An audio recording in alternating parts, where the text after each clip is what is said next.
Hi, guys. Hey. Hi. Hey, guys. Hi, this is Jeffrey Combs. I'm Connor Trinneer. I'm Dominic Keating. Nana Visitor here. I'm Andy Robinson. I'm Erica LaRose. Admiral Forrest here. And this is the Shuttlepod Show. The Shuttlepod Show. And this is the Shuttlepod Show. And this is the Shuttlepod Show. And this is Shuttlepod Show. This is Shuttlepod Show. Shuttlepod, pinkskins. Well, I worked with crocodiles, elephants, and, I work with the monkey. Have you worked with the monkey? No, I would never work with a monkey. Yeah. Oh, that's... Connor? Are you calling Connor a monkey? I've heard horror. He pointed at me again. Oh, are you calling him a monkey?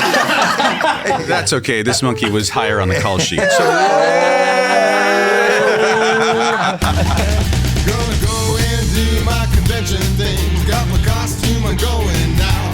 Yeah, we're having a ball. It's Star Trek, y'all. Hey, down the border, beam me up. Hi, everyone. Welcome to another episode of the Shuttlepod Show. Today we have very special guest, Robert O'Reilly. We'll be answering your fan questions, doing some Star Trek trivia, finding ourselves on Connor's remote island, of course, and much more. As always, our Patreon members get a full extended version of this. I'm Erica LaRose, and before we move on, we have a special message from Andrew Robinson. Like, subscribe, and join us on Patreon. That's great. thanks, Andy. You're the best. For our hosts, Connor Trinneer and Dominic Keating. Hi. How is everybody? Andy, great. I mean, what is it? How does he do that message? Telepathically? I think so. I've still not gotten it yet. Every week. Oh, yeah. Andy gets everyone to come to join us on Patreon. Yeah. Yeah. He does it very well. Yeah. It's very funny.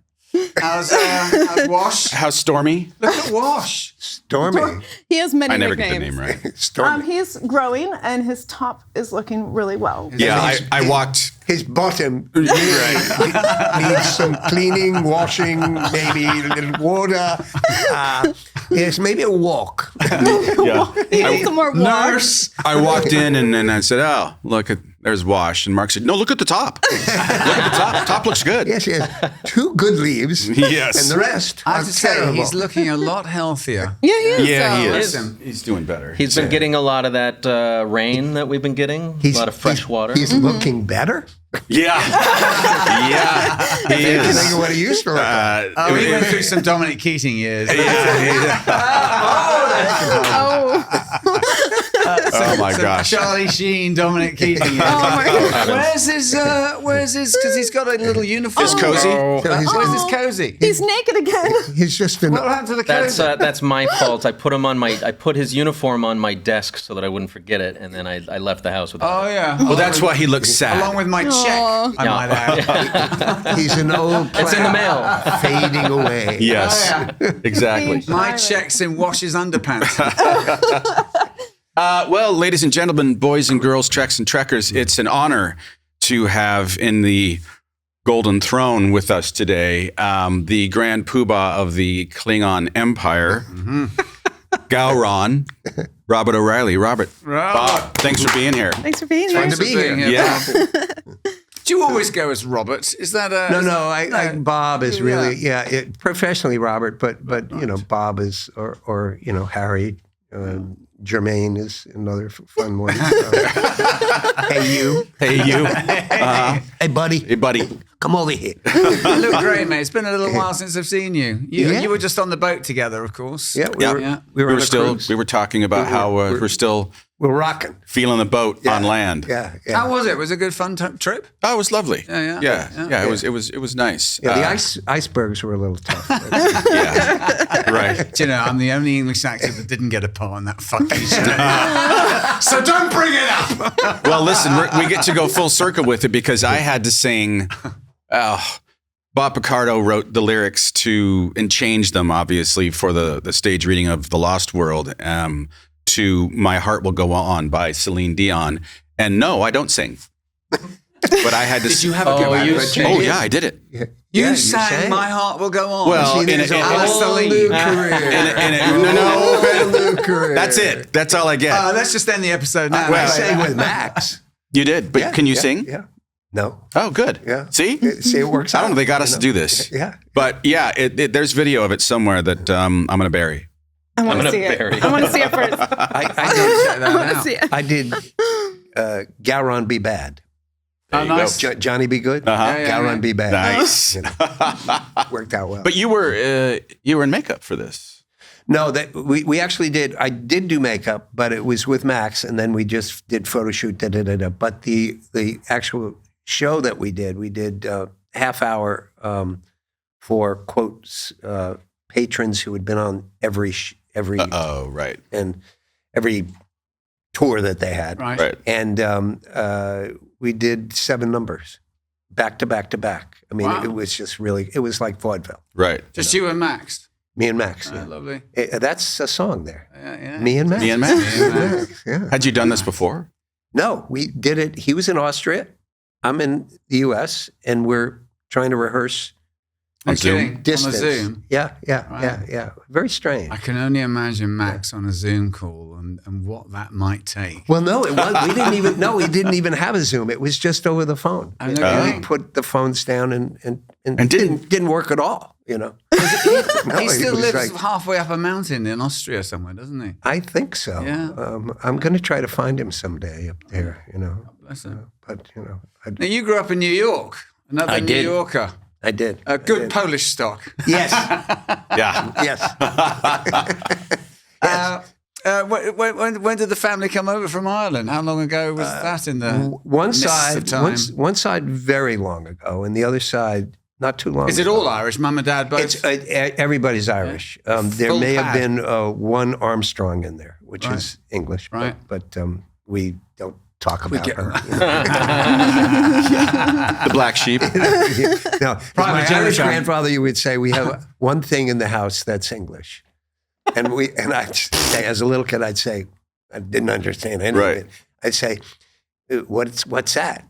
And he'd go, mustard. They make good mustard. Oh my God. Coleman's mustard. Yeah, Yeah, exactly. that's right. Yeah. Have that in our Mustard. kitchen. Yeah. So, what did Mum and Dad do in New York? They were. My dad was from the West Side. My mother was from the East Side, Right? and they met in Central Park. Didn't they make a movie about that? They should have. They should. Maybe they will. You know. They met in Central Park. Yeah. My dad was an attorney, Right. and my sister became an attorney. My brother became an attorney. I had uncles who were attorneys. I had one that was a judge, and when I decided not to go to law school, my mother said, Did she cry? "No," she said, "Thank God, someone I can talk to." Oh. Wow. Yes. And then you went to law school. No. Didn't I read in the bio that eventually you went back and read law at some point? No, you really didn't. No, I didn't. No, So, no. well, they often say, don't they, that politicians, teachers, actors, and lawyers basically cut from the same cloth. Yeah, kind Just, of. You know. Yeah. And I had a lot of other generations with politicians because you asked the question when they came over. 1840 was my great grandfather. That was one of the Or famine. great fan. That was. No, he came. We still have the letter. It's interesting. He came over in 1840. He couldn't get any work because he was Irish. Right. Right. He's Irish Catholic. How they could tell the difference between Irish Catholic and an Irish Protestant, I don't know. But Pull your pants down. I guess. Checking out honor. No. Speaking as an Irish Catholic, entirely no. The whole story wrong. Not unless it's poking out of the trouser leg. I don't know what you guys are talking about. Size had something. I don't know. You know, a shillelagh. Come on, back on track, ladies. The old shillelagh. But anyway, You know what a shillelagh is? No. Well, I have an idea. I have. Do you know? I have one right at the door I have a shillelagh. to welcome people who are not welcome. It's a piece of it's made of hawthorn. That's a really rough stuff that grows on the hills of Ireland, and then you cut a bit of it off. Yeah. And it's where the knob. So you've got a stick here, and then where the other knob was that was going to be the full old growth, and it becomes a shillelagh, is a hammer. A cudgel. For a Donnybrook, it's for a short good enough Donnybrook. So it's not a cane, and it's long enough so you can get. Yeah. If you hold it in the middle, you can really. Oh, it's a proper. It's what a was the- cudgel. Yeah. And it's got a good whack. And Shillelagh. my grandfather used to carry it around. Yeah. In the olden days, in bad neighborhoods because he was a businessman and nobody bothered him. Well, I can't wait to come to your house. Is that what I hear? Did Connor say that to me? That you sort of slightly Gangs of New Yorkie and Tammany Hawley and... Well, I had everything. I had a very old relative of mine who I never knew was George McManus. George McManus. He was Tammany Hall? No, he wasn't Tammany Hall. My grandfather was Tammany Hall. Right. He was like third, he got pretty high up, about third, until his brother got in trouble. And then that kind of hurt my grandfather's career because my grandfather helped him out as much as he could. He was, him and Arnold Rothstein were kind of buddies. Right. Some say partners. And they had something to do with the 1919 World Series. Right. It goes against everything that you've ever seen in the films, and because they always do these things. But the true story is not the real story that they pretend to put. Our family sort of knows what the real story is. Was it rigged? Oh, it's the Black Sox scandal. Black Sox, yeah. That was definitely, and a couple of films have come close to it. But Like 8 Men Out, did it come close? Yes, Yeah. that's actually the film that came closest to what happened. So Rothstein owed a lot of money, but they grew up together, George and Rothstein, and they stayed, and they were all everybody in that part of my family were gamblers, very high stake gamblers. But George. Poker? But George made it, he was a pro. I mean, he held the biggest book in New York for many years, and he never wrote anything down because he had a perfect memory, and so did his father. Kidding. And I should have gotten it, and I'm so Skip mad the generation. that I didn't, because Spencer Tracy, it was always said of Spencer Tracy that he looked at the page and then he'd shoot. And that's the first time Wow. Not Connor. To have No. to have that memory, and I've worked with a couple of actors through the years that have been that way, and Right. I go, "Oh my God, it just makes me so mad." Yeah. It's a skill, Robert isn't Mitchum was Yeah, meant he to have was had another that. one. He'd Yeah. look at it and then. Bob Mitchum could do that. Yeah. Yeah, And a but massive he'd also go. Yeah. Yeah. I know a story about Bob Mitchum Ready. from when I first got Right. into Malibu. Apparently, when the doobie would go round a circle, he'd take a puff Yeah. and then he'd pass it on, and there'd be like 8, 9, 10 people in the circle, and by the time it got back to him, And he would have memorized his lines. and he still knew his line. Yeah. Yeah. So how old are you when the theatre, the acting thing sort of shows up, and you think, well, maybe this is something I might do? I fought it my whole life. I mean, up until when I decided, because I just figured, well, you can't make a living out of it. We had actors in our family, other generations, Right. and they barely could make it. So in high school, I was acting like crazy, and I won all these awards. Which is nothing in high school. And then when I went to school and I majored in about 82 things, and creative writing, radio, television, English. What else? Photography. You went to Ohio State. Is that what you went? Ohio U. Ohio U. U. Right. The Ohio State people get very upset. They do. Bobcat. I don't know why. The Ohio I'm State. still That's right. learning in this country. So Ohio. Yeah, it's in Ohio. Sorry, Ohio. I'm Ohio. You're Ohio. Yeah. Ohio. Where were we? Oh yeah. So getting started. So starting, having fun. and I fought it, and so I wanted to become a builder, actually a carpenter. So I got out of college. Where did that come from? What, college? No, the carpentry thing. I don't know. I just wanted to be a carpenter. I just, I liked wood. I would hang out with trees, and they were my buddies. Talk to them.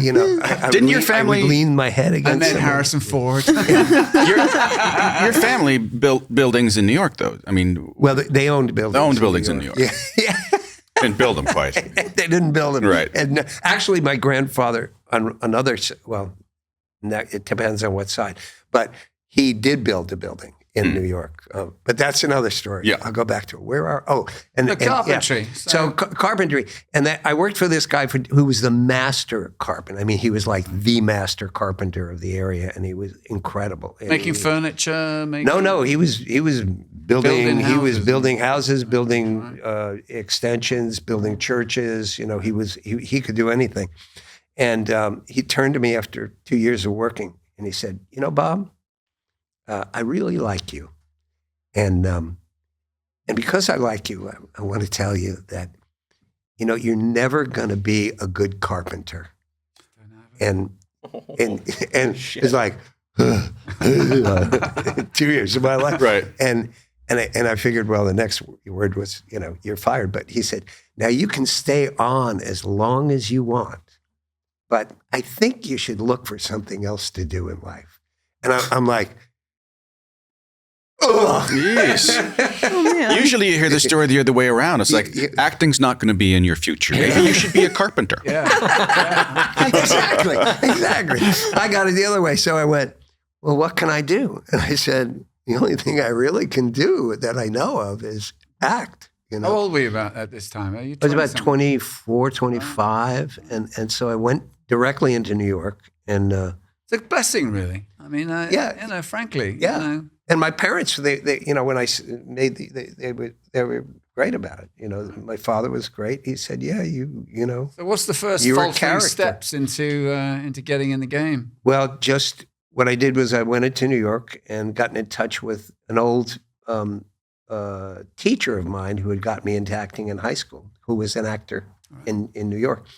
And he, you know, said, go to this guy, go to the, you know, classes and stuff. So I took classes for 2 or 3 years. And then I would work odd jobs, had some great odd jobs. So I once was, I would I would interview people for medical school.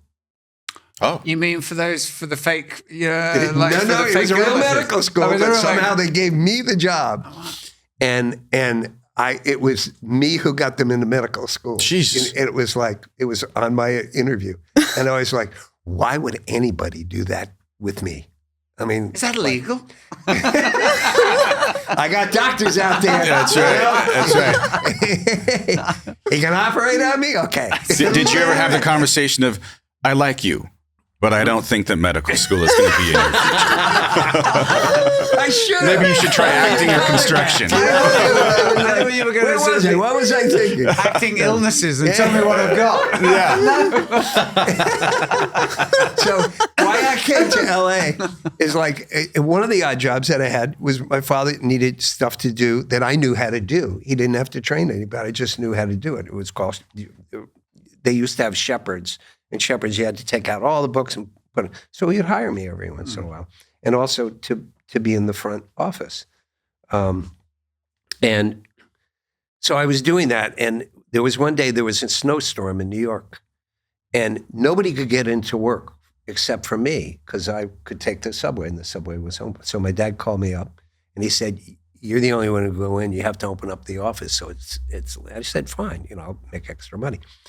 So when I'm walking there in this really dreadful snowstorm, a guy skis past me like this.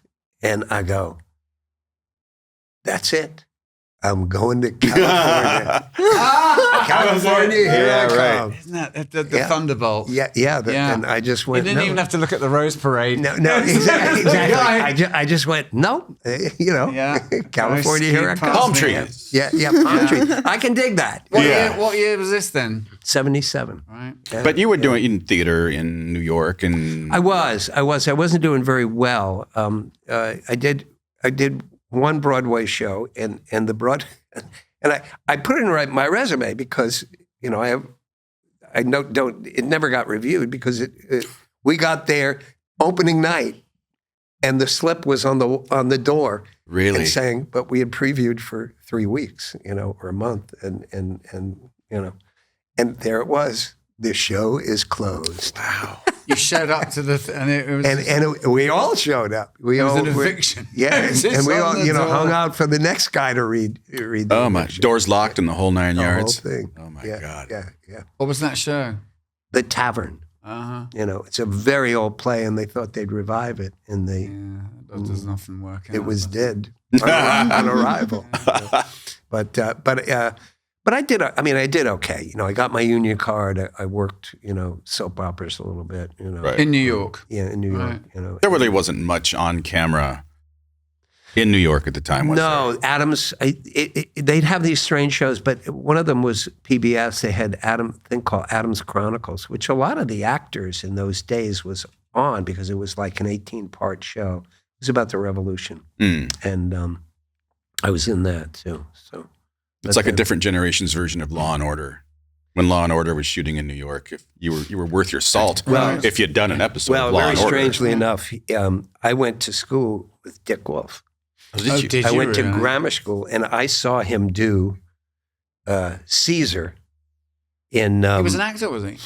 Well, in grammar school he was. Yeah. And he did Caesar in Julius Caesar. In grammar school? In grammar school. Jesus. Because he was huge. He was huge guy. I don't know if you've ever met him. I've never met him. No. I don't know. I couldn't pull him out of a crowd. To be honest. Yeah, he was probably in grade school. He was probably over 6 foot. I mean, even back as a young man. Well, I think he grew to. How was his 6'4". Caesar? Because I also. How was his Caesar? Was it passable? It was good.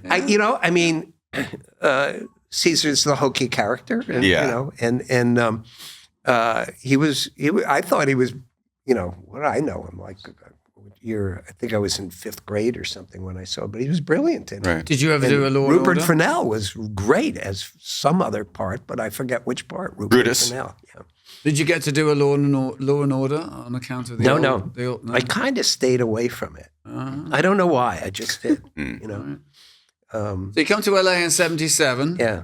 And then what's the first thing that sort of gets you on the? The first thing. Did you have to get SAG after it? I was already SAG. You were after already it. SAG. Yeah, by the time you I was got here. after it, and then I bought my way into SAG. In those days, you could do that if you had to. Could you just buy? You had to your way wait in? a while. Oh, you know, and Could you just pay dues and just I want to be an SAG, actor? yeah, for Here's SAG. the money Yeah, SAG. But I came in and I did a lot of theater. in LA. Yeah, I did tremendous amount, and I got hooked up with Ray Bradbury shows, Martian Chronicles, and then. Right. What were the theatres back then that were sort of, you know, was the Mark Taper up in action in those days? And, Yeah. It started, I think, just a few years earlier. I could be The wrong Amundsen. about that. The Amundsen came in, but I was at the place called the Colony, and I actually became one of the artistic advisors. That's what they call them for 25 years, and I worked out of there and.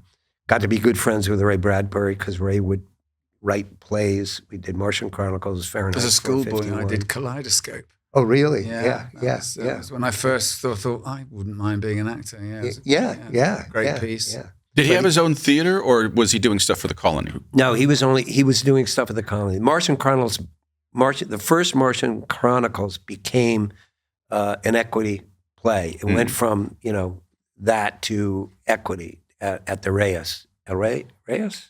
Whatever. The El Rey? Yeah, El Rey. And now a very famous actor played the lead in it. Now I forget his name, so, you'll have to excuse my age. That's all right. Trust me. Ed Harris. Oh. The synopsis had to go. Yeah. It'll get there. Yeah. Quiet in the young seats. Yeah. Ed Harris was, he was in it. And so anyway, but through the years, I became pretty good friends with Bradbury. With Ray. Yeah. He was a nice man. Bright mind. He was wonderful. He was like talking to. He was strange. He was wondrous. He would talk in metaphor a lot. He would, and he would always go, "Eh?" Now you would know the "eh." Oh, you're. Is he Canadian? I'm Canadian adjacent. I'm from Washington State. Yeah, he would always go, "Eh?" And because he was from Wisconsin, I think. Oh. Yeah. And so he would always go, "Eh?" And I go, "Yeah, what?" I'm from New York. Uh-huh. What does that mean? Now, did you cut your teeth in directing theater at the Colony? I did. I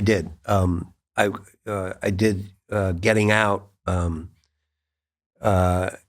it just blew up. I mean, it was wondrous. We moved it 3 times, and we got all sorts of nominations for the Los Angeles Drama Critics Circle Award, right, which is the highest thing you can get in LA.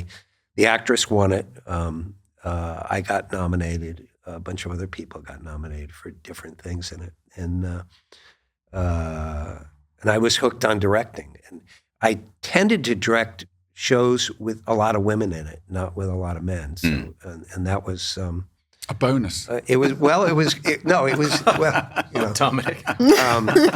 I'm sort of a geek with women, but that just But I was good at communicating with women and plays about women, right. Which there were not a lot of them, but at least I can't imagine there were. No. Yeah, and The Clearing was the last one I did, which was just but it happened at quote the wrong time. It opened the week, like 4 or 5 days after 9/11.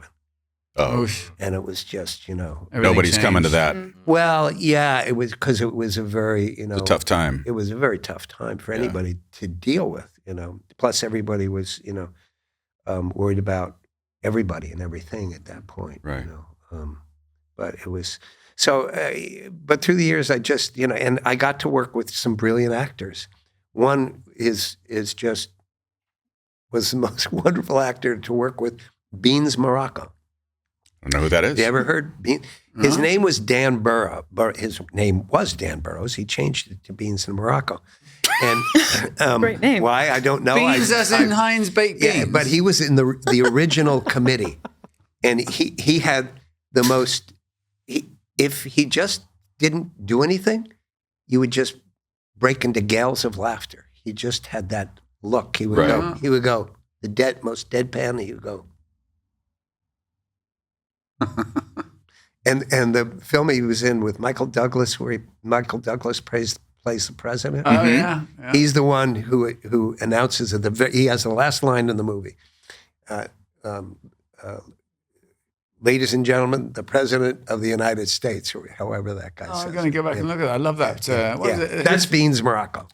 He's my hero. Really? Yes. That's he changed his name from Dan Burrow. Yeah, Burrows. To Beans Morocco. Yeah. That's I tell you, that's. Do you know why?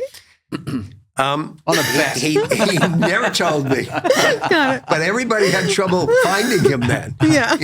It was when Maui Zowie first arrived on the shore of California. I'm thinking of going with Chip Full Throttle. Chip Full Throttle. Yeah, I'm going to go with that. Chip Full Throttle. That's good. I like that. Wait a minute, I've seen your movies. Now we all know that you don't make any money doing theater in Los Angeles. Right, so what were you doing? I was carpentry. No. I was at that point when I started. I had started getting jobs, and the first job, I don't know what the first job was. It probably was. Was it Hill Street? It wasn't Hill Street. Hill Street was like about a couple of years later, and then my career just went boom really fast. But it was Fantasy Island. I played a Red Baron kind of character, and they hired Bob Easton to do accents, and it was in the days he was kind of under a contract for me. And he taught me, he would go through different accents with me. And then I got hired by... You did a lot of Germans and Russians. I did a lot of Germans, a lot of Russians. So did I when I first came to town. Yeah. Because not the correct way, but if you're doing a German accent, the Germans during prior to World War II, learned their English from the British. Right. So you had to have a British tilt to it, which I had with my German. Right. And Bob Easton helped me with that. And so it almost became a period thing. Now, after World War II, they were taught by Americans. So they had a many of them. American twang sound. Yeah. Well, but the kids, the older ones were, So so I learned all these different accents. Did he have a particular technique that was impactful? For No, you? Every technique, it was impactful. With Bob Easton. Yeah.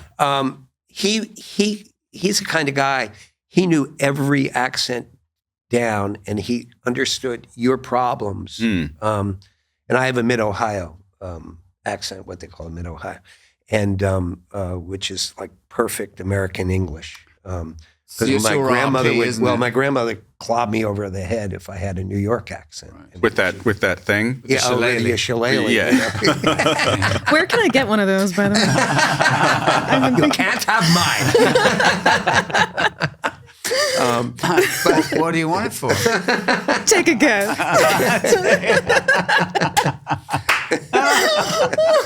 I got nothing. So Should we take a break then?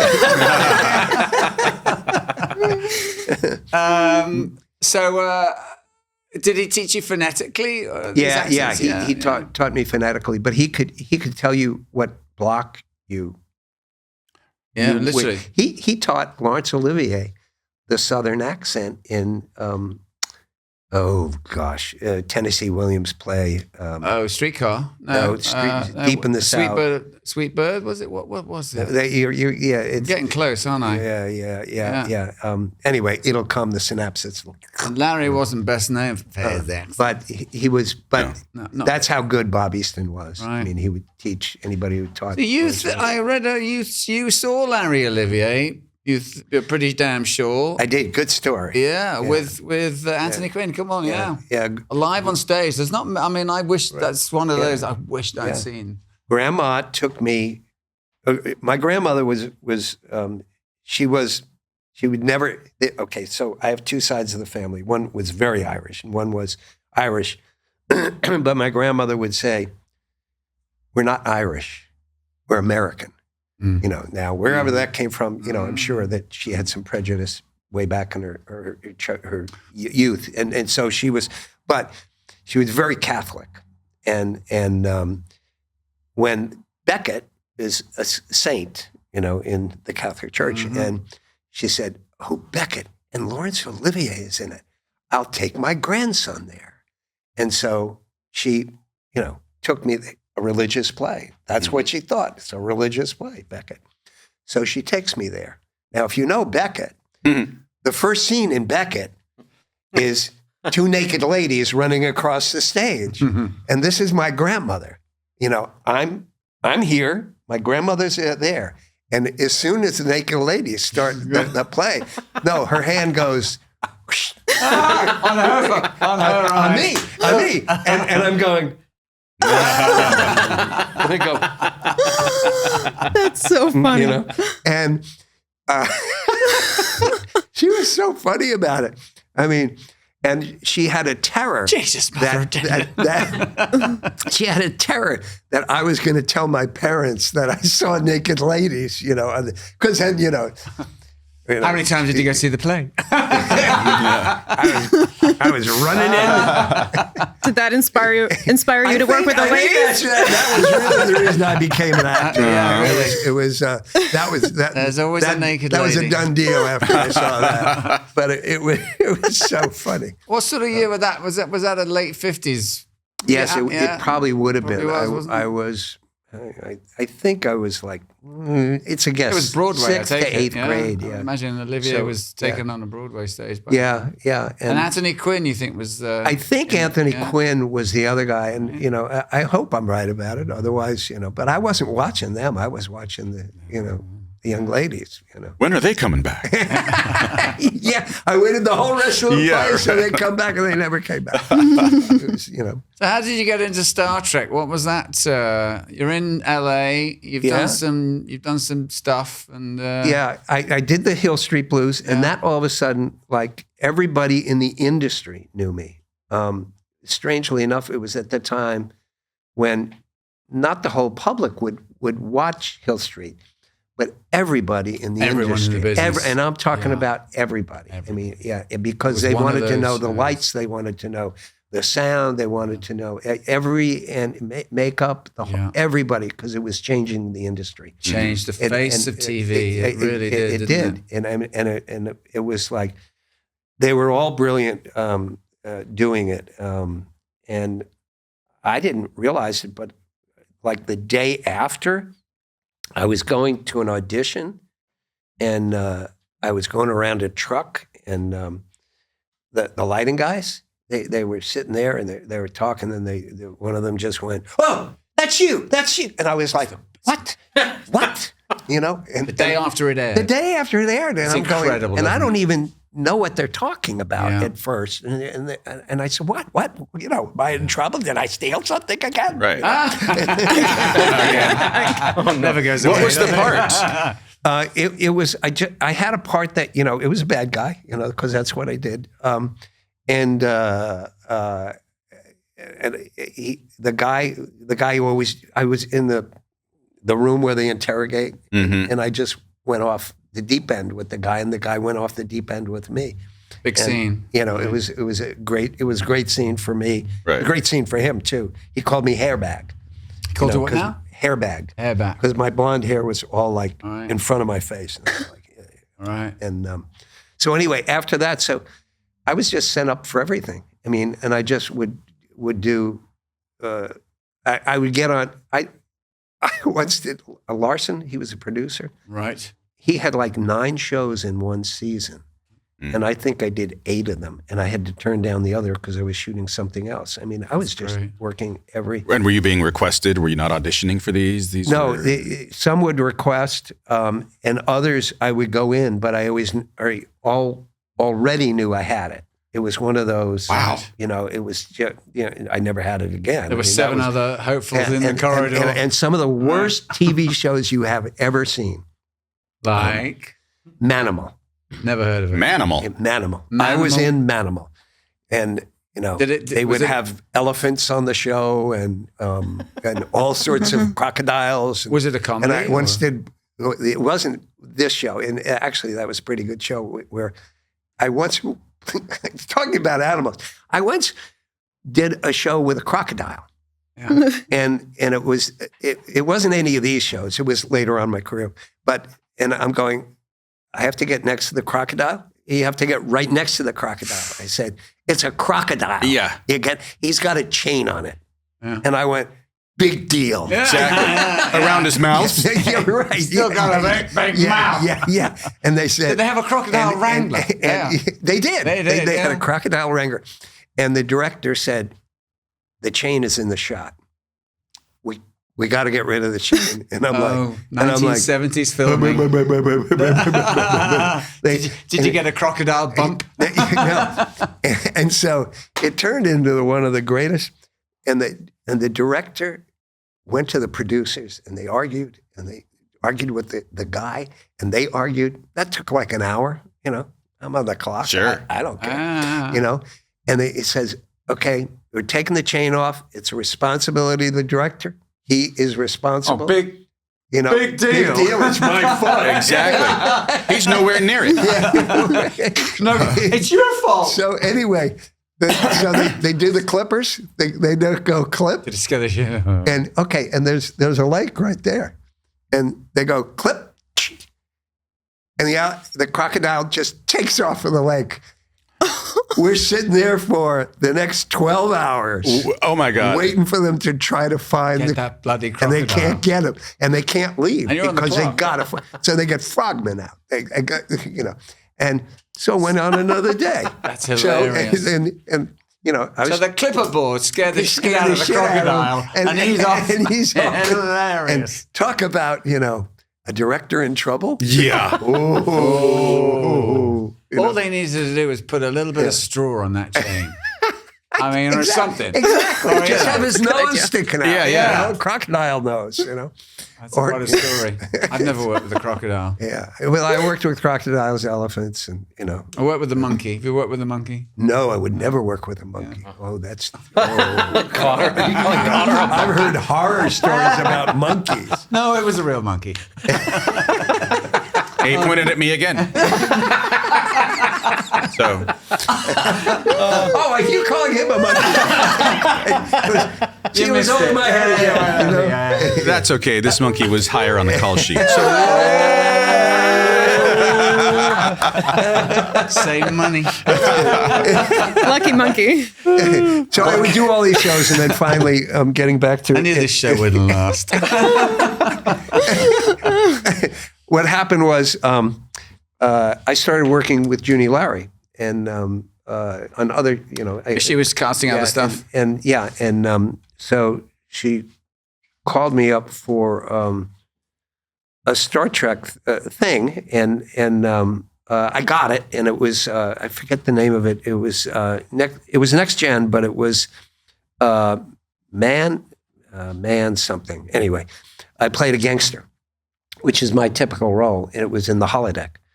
So what happened? This was an early Next Gen, you said. Yeah. What happened is best left to the producers to tell the story. But here's what I heard: an actor on the show who is my compatriot caused a problem not on the set, but he caused a problem on getting into Paramount, and at the front gate. At the front gate, and they had to rewrite the episode, and so my part that was okay, it wasn't a big role, but it was an okay role. It got shrunk down to little, and so I think what happened was they really liked my work, and I think Patrick. I was with Patrick, and Patrick, liked me, and Powers That Be did. And so they kept bringing me back, for other shows, and particularly, I guess, for Aliens, because I had already been on the show without any makeup. So you went originally you went as is, as a human. Yeah, exactly. And now they liked you. And so they just kept on bringing me back. They brought me back for an Irish role, and I've never played an Irish role. Never got an Irish role. No. And did you go to Bob Eastman? No, but I forgot who got the role, but he became very, very famous. He was in Harry Potter as the Black. Sirius Black? Was it Alan Rickman? No, it wasn't Rickman. It was the guy who played the professor. Who? Gary Oldman? No, it wasn't Gary Oldman. Too young. It wasn't Professor It was Snape. the guy who is always going like, well, Harry. Oh, Richard Harris. No, Richard Harris. And he played a dark arts guy. Professor Snape. No, another guy. They would always have a different guy come in. They're all screaming out. I know. The internet That's will okay. certainly let us know. And Who the hell was that? And not Robbie Coltrane. No, he was a guy. He would get all these plants and he was the guy who was the real bad guy. I don't know the Potter stories that well. Yeah, well, he was the one who first got the real bad guy to in school to do stuff. I don't know how to explain it. No, that's getting closer. What the hell is this called? Lupin. Professor Lupin. The wizard. Maybe. Yeah. Anyway, but it'll come to all of you at the same time. Yeah. Just scream it out. So I just kept on doing, and then finally, Gowron came along, which was not called Gowron; it was called Gowran. And so I got Gowran, and I went in, and they said he's got to be Machiavellian. Now I didn't know who was directing it, but it turns out it was Frakes, and. So he's sitting there, and a bunch of other people, Berman, yada, yada, yada. Livingston, I think, was there too. And they're all there, and they say, and I said, Klingon, Machiavellian, that means you're thinking. That's not Klingon, but I'll do it that way. So I did it that way, and they all were, after I read the Machiavellian way that Klingon would do it, they were all like, That's great, Bob. yeah, Thanks for coming in. But Frakes was smart enough to go, Bob, that's interesting. I want you to read the next scene, but I want you to go all out Klingon. Turn the sound down a little to protect your ears, please. I went, you want me to go all out? And he said, yeah, just go all out. Have you met me? Exactly. Yeah, in one of the bars. So I just turned around and I went,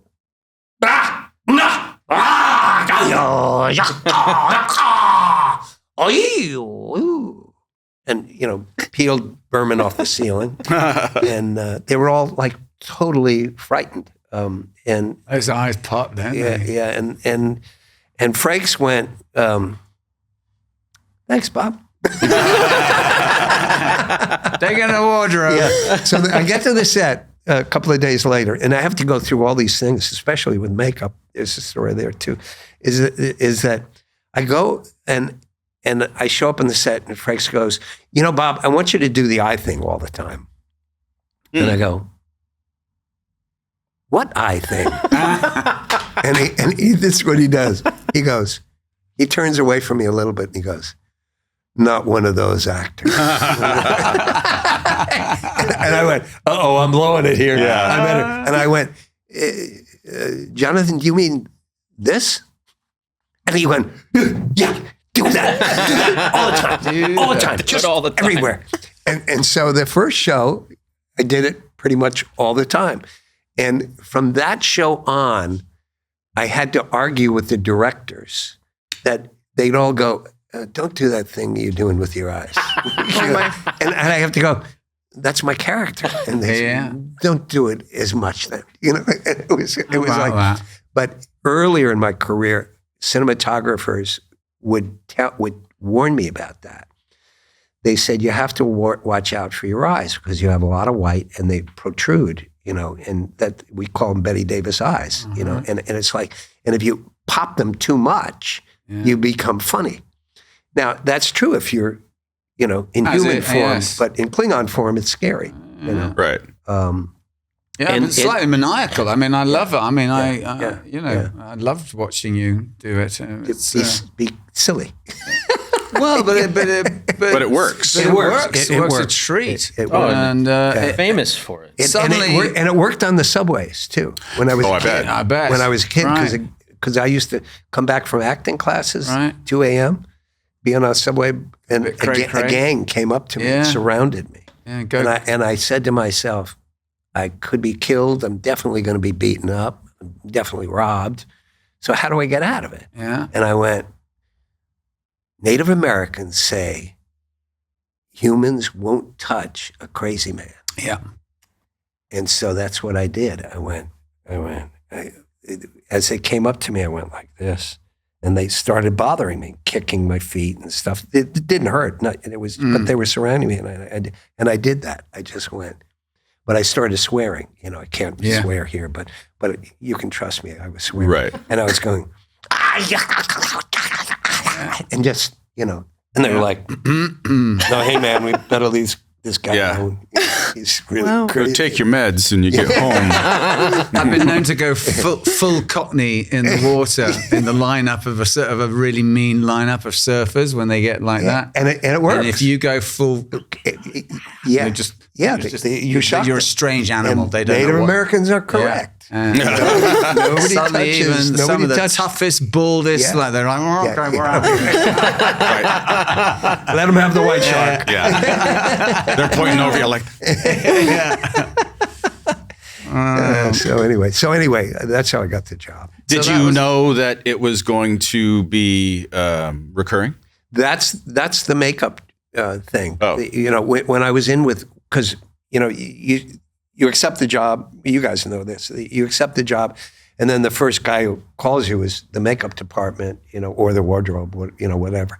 And then you go into makeup, and they have to do a death mask on you, and How far, so where was the Klingon makeup when you came on? Where was it? Had you got the noses? Because we had Michael on last week, and originally it was just the forehead. Yeah. Did you just go in a forehead to start with, or had they started doing the nose? Oh no, they had the nose. The nose was there. The nose, and they had to do a death mask. But what he said, we talked, we really got along together. At least I thought we did, and he said, well, you'll find out it's going to be a life thing. And I went, what? And I repeated, I said, life thing? What do you? He said, you'll find out. Oh. Who's that, Michael? So, yeah, Michael said that. And I was like, hey, maybe this is going to be okay. Yeah, you know, Star Trek. Right. But I didn't get it. And I still didn't get it even when I did it. And I didn't get it even when I got the other shows. And I knew I was going to be and then I finally got it when I heard Worf was moving over to deep space. Then I went, I'm going to be moving over to deep space too. And I knew that. It's a good feeling. Oh, yeah. It was like from being moved to one. They told show us to it the was going to be a life. but it was, and it was, but Frakes was just fabulous. Frakes He's great, isn't he? He's a fabulous director for actors. You know, he's just the best.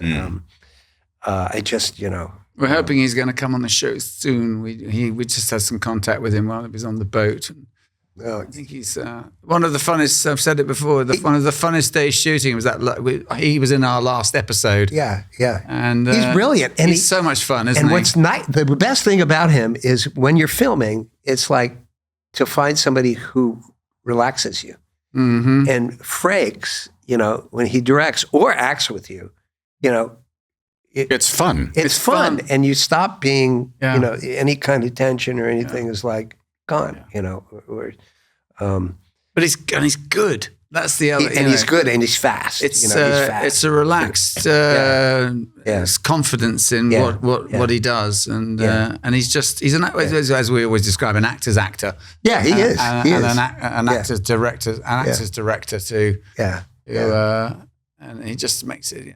He makes it all easy. So and not all of them do. God bless them. You know. No, I know. Did you have any influence at all about how you looked, or what story, or anything like that?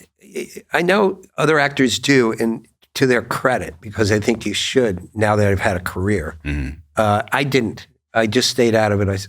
I thought the writers are the writers. Don't try to influence them. Don't try to, you know. But I should have. Do you think? Now I do, but I was kind of too shy. I know I seem like I'm like out there and, you know, but innately I'm extremely shy. It takes me a long time to get out of myself. So, and particularly when I was younger, you know, so I wouldn't say a word. And I would say on those Star Trek, you know, those sets and that setup, they weren't asking, they weren't proffering for your input. Yes, exactly. They really if they had weren't. come to me, especially in the one show that I didn't like, that I did on Next Gen, because I felt like they didn't know the ending, was the religious one. I forget the name of it. But I always felt that was the one I could have put should have put my 2 cents in, but I didn't. You know, they got put into a corner and had to get out of it. So we didn't even know the ending till we got there, till we filmed it. There was definitely a sense, wasn't there, that you were working for the man, as it were. Yeah. Well, yeah, and, but that was okay because that was TV in those days, and it was always, you know. Certainly, by the time you've gone on to do the sort of second and third version of the shows, they you know, God knows. Well, the writers they had it taped. Yeah, and the writers were so good. I mean, Ira and that writing staff in particular, all of them, pretty damn sharp, weren't they? They were just fabulous. Boy, love that episode you do with the House of Quark. Oh, I mean, you know, that was the end all and the be all with me. Yeah. I just loved that. And did I read somewhere that you sort of went back and studied a bit of Chaplain for? I did. What I did was. What made you even think to do that? Well, because I love Chaplain. Yeah. I love to watch Chaplain, and I went, this is like high comedy, but it's hard to get away with it because, you know, you're a Klingon. Mm-hmm. So and they wouldn't actually let me do what I had really practiced, but they let me come close to it. Les Landau was directing it, and who was a wonderful director, and we got along. But he wouldn't let me do this because what I wanted to do is Worf is, I mean, not Worf, Armin, what was Armin's? Quark, yeah, is telling me acquisitions and bookkeeping and I started going like this as the character, or, what acquisitions and with mathematics, what, where's the blood? I don't do this. I'm the leader. I have to make a decision. But what? And so I'm going, and I have this little mini computer up in front of me. And, they allowed me to do that. And I was going, yeah. Mm-hmm. And I went, and so you'll see it in the thing. Yeah, I go. And what I wanted to do was do this. Chuck the thing out. Just chuck it out. He finally. I think we actually filmed. You eventually did throw one away because that's what they shot. Yeah, that's what they showed. Yeah, I think they filmed it, but the exact way I wanted to do it was like this. But this, he ended up doing this, but I wanted it over my head. I wanted to go. Yeah. And they were like, Bob, I don't think you should have the roller skates on either. I don't think that's a good idea. Take off the roller skates. Right. But that would have been great too. Right. Roller skates, I love it. Klingon on roller skates. Yeah. Klingons on rollers. There's a show for you. So you also did our show, Enterprise. I did. You did? And you did too. A little bit. Yes. And yeah, I did. It was our show had been dark for, I don't know, a couple of years, Deep Space. Mm-hmm. And in between those times, or actually at the end of Deep Space, somewhere at that point, I had, my wife had triplet sons. And so I got really busy. And actually, we were isolated for a while. We had to be isolated because they were real little. They were 2 pounds. Oh, right. Wow. And so both of us had to stop work and do 12-hour shifts and allow nobody in the house for like 6 months. Wow. And except when we went to the doctor's offices. And so I was kind of shut off from everything. And, being shut off from acting in that world is like, what we all know what it's like when you cut yourself off. Mm-hmm. It's hard to come back, psychologically as well as just the business aspect of it. Sure.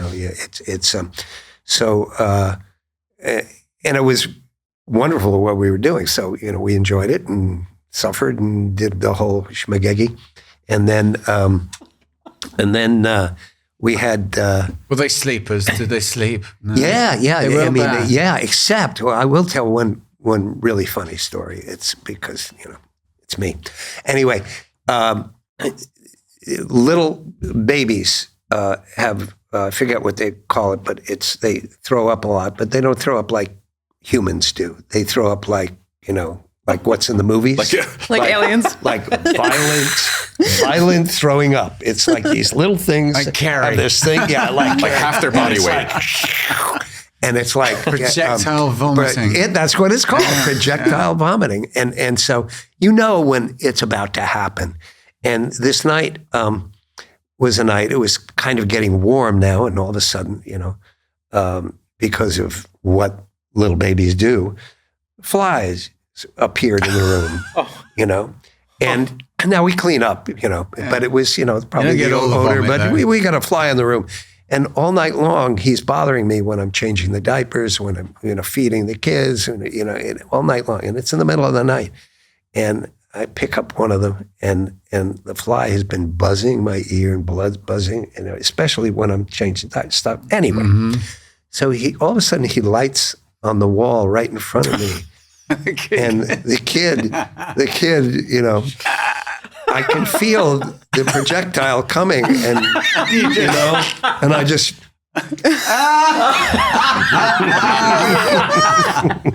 Sayonara! Like a flamethrower. He was a done deal. Oh my God! He got what he was asking for, but he got all of it. Oh my God! Died a happy fly. And it's, actors are, we're very, whatever we got. We're creative. We're creative, and whatever we get, we use. Oh my goodness. That's awesome. I've seen it in the movies. We're always stealing.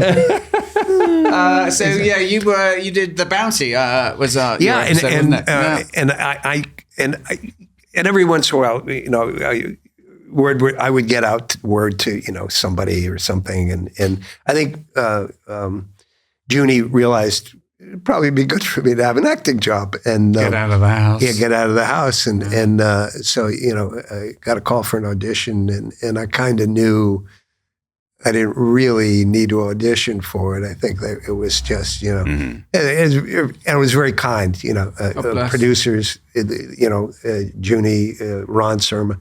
They were they're fabulous people. In many ways, that it was a family. It was, wasn't it? Yeah, and that yeah, tenure of under Rick and those shows, it really was. And Michael was there, and there were even when we were there were about 17, 18 of them who had been together for as many years. Nearly best nigh on 20 years. Yeah. Amazing. And Junie and Ron were instrumental in changing so many lives. Yeah, absolutely. Yeah. With me,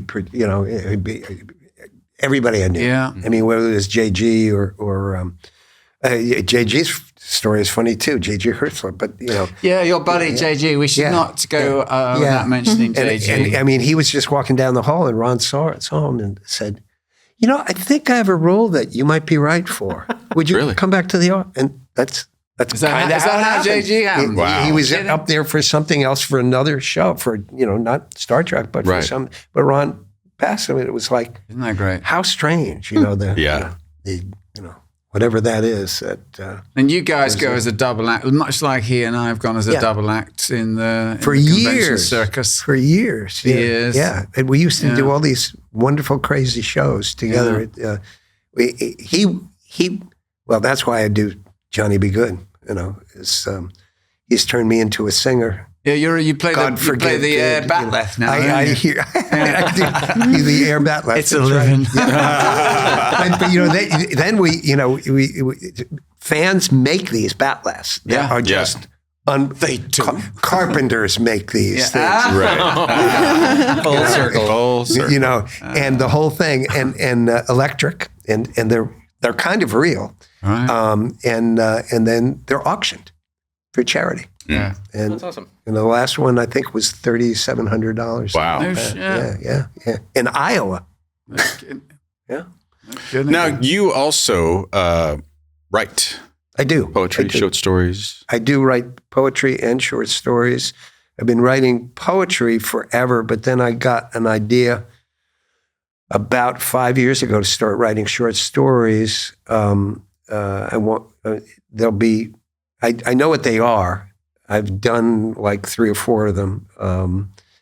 And I go through these magnet periods where nobody can bother me, and I just have to write. But are they thematic, or are they independent? It's all from my childhood in New York, because oftentimes people would ask me, where are you from? And I say, New York. And they go, oh, that's so sad. And I go, here on the West Coast. yeah. Well, wherever in Ohio, they go, oh, that's really tough. So, really? That's coming from Ohio. Yeah. Ohio's getting it rough today. Well, I went to school in Ohio, but not state. Not state. Yeah. So I went, no, people don't understand. So I went, my childhood was as bizarre and maybe more bizarre than my adulthood. And so it's stories about me and as a child, being in New York, and the short stories are that of me. What part of town did you grow up in, New York? Upper East Side, Cagney territory, the 3, the Marx Brothers, their neighborhood, a couple of other actors. Was it posh-ish then, or was it roughish posh? It's the actual avenues. Yeah. You go from 5th Avenue, 90th Street, is the poshest of the world. Yeah. Oh, one of them. And then Madison, that's where I partially grew up. Madison, not so much, but pretty posh. Park Avenue, back up to posh, Super posh. land, Right. and then down to Lexington, less posh, third, less. So the further you get to the river, To the river, it becomes less, and that's really. And 86 is Yorkville. It's called Yorkville, and it was very wealthy German Jews came in probably in the 1860s. Very wealthy families, Guggenheims, Belmonts, and then became Irish. Carnegie also built his mansion on practically a block there. Right. So it was very, and then my Y was not a Christian Y. Mine was a Hebrew Y. That's where I went to, and they had just fabulous presentations, violinists, all sorts of things going on. It was and then also there were Germans who came in because they had the Rupert Brewery. So it was very eclectic and and then all of a sudden it would change immediately. Like the Hungarian Revolution, all of a sudden we had cherry soup, everywhere because the Hungarians moved into our neighborhood. So it was really a fun neighborhood and very, very unique. Everyone mixed well. It was. Oh yeah. I mean, New Yorkers are just, we all love each other. I mean, we fight like hell. And if you don't order your sandwich, everybody goes, next. Right. Too late. You're either fast or you're out. No sandwich for you. Yeah, exactly. And that's part of the story. And one of them, is there a poem called The Sandwich? I'm writing is about funeral homes. Right. The funeral home of the area. And now it went out of my head, but and Irish kids spend a lot of time in funeral homes. Well, because we have big families, and you have to have a big funeral, and then you have to have a huge party, the wake, and then you have to learn how to drink. When you're 3 or 5, going from cocktail to cocktail that the adults didn't finish and stuff like that. It was a lot of fun. Oh my gosh. We're trained early. Yeah. But we are too. But the funeral home, you get bored as a child, and you can go into the different rooms and see all the dead bodies. Yeah. It's kind of entertaining for a child. We don't think of the maudlin part of it. Right. No, indeed. The joy of even seeing a new body. Yeah, there's always the story. The rest of Guinness on the first drink I've ever had on him. Let me tell you. Yes, we're terrible partiers, but that was a lot of my childhood. Going to funeral homes, and it's just the opposite of the maudlin part of the funeral home. It's fascination, because what we do, the Irish do is we don't. The women tend to cry, and the men go off and drink, and it's really a party, and the party gets more raucous as the evening goes on to celebrate the life. Yeah. And oftentimes, not every time, but oftentimes, even a band is brought forth, and dancing is wanted, Do I have this correct in that a wake came about because a lot of the utensils and plates were made out of lead, and sometimes you could get lead poisoning and just pass out and collapse on the side of the road, seemingly dead, and then they put you on a table to see if you woke up. To make sure that you were dead. I've never heard that. I've never heard that either. No. But it's. But I wish it was. I hope it's absolutely true. That's interesting. It's a fact. Did you know? Well, I could go through the whole religious aspect there, but I won't. No. But as the evening drags on, they're going to project Wake all the up. time just to make sure. Come on, Splash Charlie. Guinness in the face. Right. No, well, really. there's a movie with Spencer Tracy that is the perfect movie for what we're talking about because he does die. Spencer Tracy's character dies. He plays the mayor of Boston, and he dies, and everybody, says, "Oh, woe is me," and then some guy, comes up and whispers, "I'm glad you're gone. I'm glad you're." And the eye opens. And the eye opens and goes, "I ain't gone yet." I forget the movie, but it's about my childhood in Manhattan. and it's going to be a series of short stories. Yeah. Do you have a title for the whole piece, or? Yeah. Actually, I do. Do you want to give it up now? Yeah, it's called The Last Irishman. Because I'm the last one of the generation. I was the youngest, and of all the, and I still remember the Irish parties and they were pretty spectacular. I mean, because what was vaudeville? Your vaudeville called in England? Musical, I guess. Yeah. But to think that through for a second, I had a grand aunt who did that. She went from Ireland to England, and did that her whole life. She was song and dance lady, and then she retired and moved to America and had her pension come from, because she was pensioned from that, from and England, she would be at all the parties and singing all the songs. She'd get us all up to dance and sing, and everybody had to do an act. I did Marilyn Monroe, Joe DiMaggio, and what else? You did their marriage? No, I did Marilyn. No, because I was 3 to 5 years old. So what is it, 3 to 5 years old? And my Marilyn was like, and they'd all howl, and brilliant, and Joe DiMaggio. So should we do some fan questions? Yeah, ready? Yeah, I'm ready. Let's do it. Bird O Prey 5 from Patreon asks, who would win in an arm wrestling contest, you or JG Hertzler? JG Hertzler. He's a big man. We got in a brawl together once. I won't tell you where. For real? But it was in London. Yeah. A London bar, actually. Was there some drinking involved? And I held up, myself. I mean, it was, but in the middle of grappling and swinging, all of a sudden I'm holding him and I go, this guy weighs about 80 pounds more than me, and it's all muscle. Am I insane? He's a big dude. Yeah, he played college football at Lehigh. Yeah, I think he played college ball at Lehigh.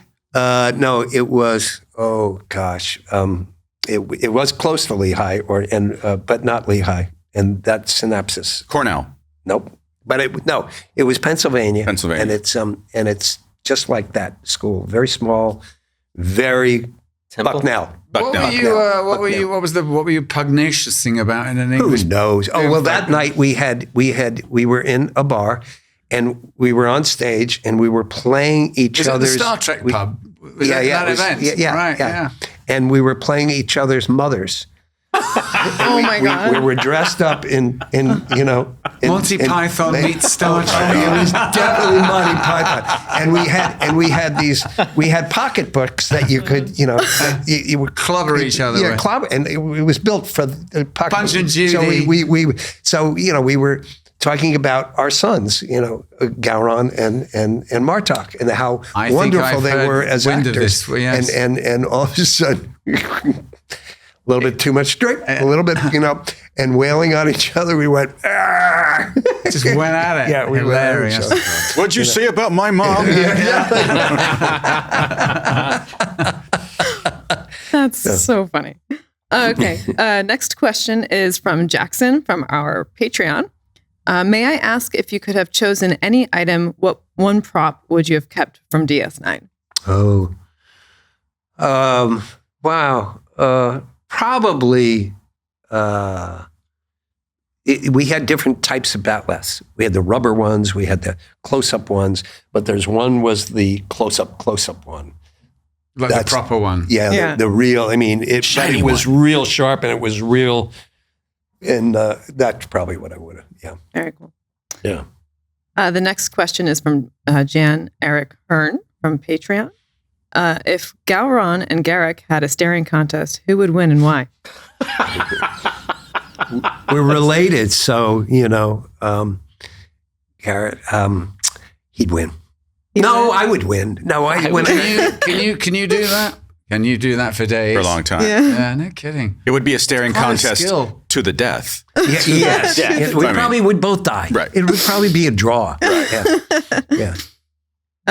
Nancy Congdon from Patreon asks, what are your favorite non-acting, non-theater things to do? Non-acting, non-theater things. In the olden days, I used to go deep sea fishing. Oh, I fun. used to be a lot on boats and stuff, but acting, you don't make enough money to have any kind of boat in acting. At least I didn't. But I played golf. I'm a terrible golfer, but I do play it. You do? Yeah. I am terrible at it, though. I mean, a friend of mine took me to a real fancy club, and he was like, "Oh my God, Faster, Bob, faster. We got to get going. We got people we waiting. don't have that many balls." That's right. I once went to. What club was it? Do you remember? I forget the it name Bel-Air, of it. Yeah. Beverly No, Hills? it was an Eastern club. It was, but Oh, Pasadena. Proper fancy. Yeah. Right. Oh no, Pasadena. Oh, Pasadena here, right. No, my father, he belonged to a bunch of clubs. One of them was Shinnecock, Right. which is like, it doesn't get any better than Shinnecock in terms of almost an Irish course or an English course. Links course. As a matter of fact, my oh gosh, we should have talked about that. We don't have time, but maybe another time. I had an granduncle in Ireland, and he used to call St. Andrews. What the hell did he call it? He go, out of cow pasture.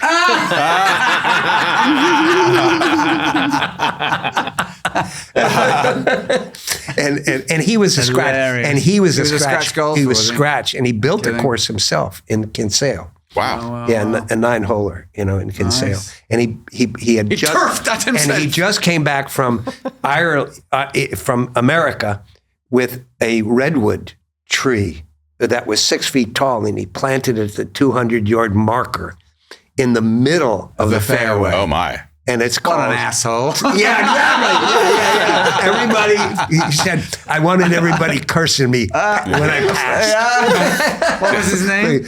Tom McCarthy. It's the McCarthy The tree. McCarthy tree. Yeah. Do you have any carry-on luggage, sir? Yeah, I was at this 6-foot redwood. Is that okay? Well, it was by boat.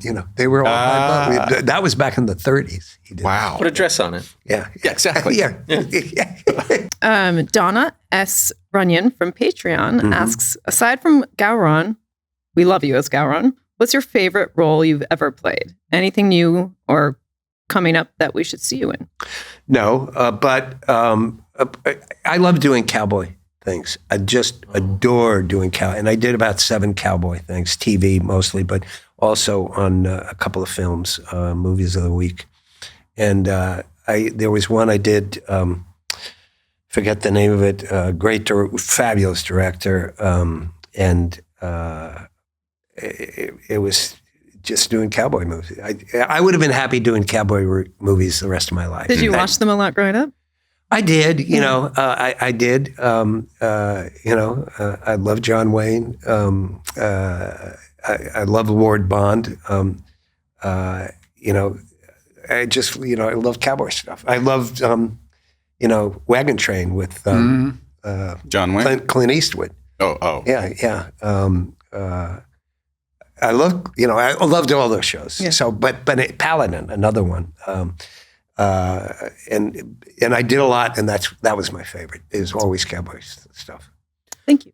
All right. Well, let's segue into On a Deserted Island, with Connor Trinneer. So the way this works is you're on a deserted island the rest of your life. Yeah. You're given the Bible and you're given the works of Shakespeare. Right. You get to choose your cuisine, your dessert, your author, and your musician. Now, if you are select, Okay, so you for instance, remind me of those. your Like, dessert, yeah. if you pick ice cream, Yeah. you get all ice cream because that's how benevolent I am. At a deserted island. Right. Every night I get. You get whatever. That's cold. Oh yeah, That's not melted. it's a 'cause weird. It's a weird deserted island. Yeah. Okay. I got you. It's Connor's island. It's my island. So it's weird. Yeah. So let's start with your author. You get the complete works of whoever you want. Yeah, a complete work. Given that you've got Shakespeare and the Holy Bible. You've already got those. You've got those. Yeah, got those. Those are a Okay. given. Okay. Does the Bible include the Talmud? No, No. you can have the Talmud. You got the I Talmud if think you the want. Talmud. The Talmud. That's a first. Yeah. Your music. Music. I'd have to go with the Beatles. I was going to say, I knew you were going to be. I nearly said it for you. I was thinking of, Tchaikovsky. I was thinking of, but I go, I got to go with the Beatles. It's the rest of your life. Because I want to sing, Right. Yeah. Your cuisine, be it French, Italian, Mexican, whatever. Because those are the only three. Not New York, huh? New York food? I like it. Yeah. You can have New York cuisine. Well, it'd be that, but that's everything. Yeah. I get everything in that. That's cheating. No, it's not. New York street food. Yeah. Papaya King. No. It's Connor's Island. Pizza. Okay. No. I like New York street food. Okay. So I was trying to get past this. Okay. So, and the choices again are? Anything you want. But you're like Italian cuisine. But New York Italian. Northern Italian. Oh, okay. Northern Italian. Okay. Right. Yeah, because otherwise it'd be French. Okay. Yeah. And your dessert. Dessert. Oh gosh. Dessert's tough. My wife's chocolate cake. Is that right? Oh yeah. That's nice. Because she puts whipped cream frosting on it. Oof. I mean, it's deep chocolate with chunks of chocolate in it, and it's like light, really light. And she puts whipped cream on it. It's like we were all been married. Forever. We were on the boat. I believe we were having brunch, and you'd woken up at like 4:30 in the morning, and Bob comes up and he orders 2 desserts because you'd already had your breakfast. I had my breakfast early. Exactly, and that's right. I ordered 2 desserts. Yeah. Now, if I know this is Connor's deserted island, but just for shits and giggles, if you were going to have a luxury item on the island, what would your luxury item be? This is Dominic's island. Wow. It makes sense. A luxury item. I don't even know what a luxury item is. A penthouse. A luxury item. Porsche. Mirror. But a Porsche wouldn't do you because there's no roads on a deserted island. Dominic will give you a rose. I'm a masseuse. There you go. That's a luxury item. It'd have to be a robotic masseuse because you're not allowed another living person. It'd have to be a monkey. Yeah. No monkeys. Listen, Bob, what a pleasure it's been to have you on the show today. It's been fun. It really was. Enjoyed it. Yeah. Thank you, Bobby. Thank you. And See you, mate. we'll see you around the block. Are you going to FedCon? No. But you're heading off to Italy. I'm going to Rome. Yeah, to Monday. Oh, for the Roma one. Yeah. Oh, good for you. Yeah. That's always fun. Fuji? Yeah. That's how they say it, Fuji? Yes. Fuji. It is, isn't it? Yeah, Fuji. You'll have a great time. Fuji. I can never pronounce it correctly. Well, that's okay. And that is at a spa. So you'll have all the masseuse you like. Wow. Yeah. It's a hot springs there, isn't it? That's what it is. Yeah, no monkeys. No monkeys. Wow. No monkeys. Have you met Theodore? But yes, again, thank you so much. This has been a real thrill to have you on. Yeah. Thank you. Thank you, Bobby. Thank you. Well, in lieu of a gift, we would like to donate $100 to your charity of choice. Great. Okay. I will. How about if I speak to my wife and Oh, that's great. Sure. I'll give you a call. Absolutely. Great. That's great. That's fabulous. Is it called What a great idea. Happy Wife, Happy Life charity? Right. Do you have $100 bills? Always, it's like, what is it? She's the one who writes the checks. Uh-huh. And Right. and it's the old honeymooners. Because we all grew up with Art Carney going like this before he wrote the check. That his wife was standing there. And then who's he? What's he? The policeman would go, yeah.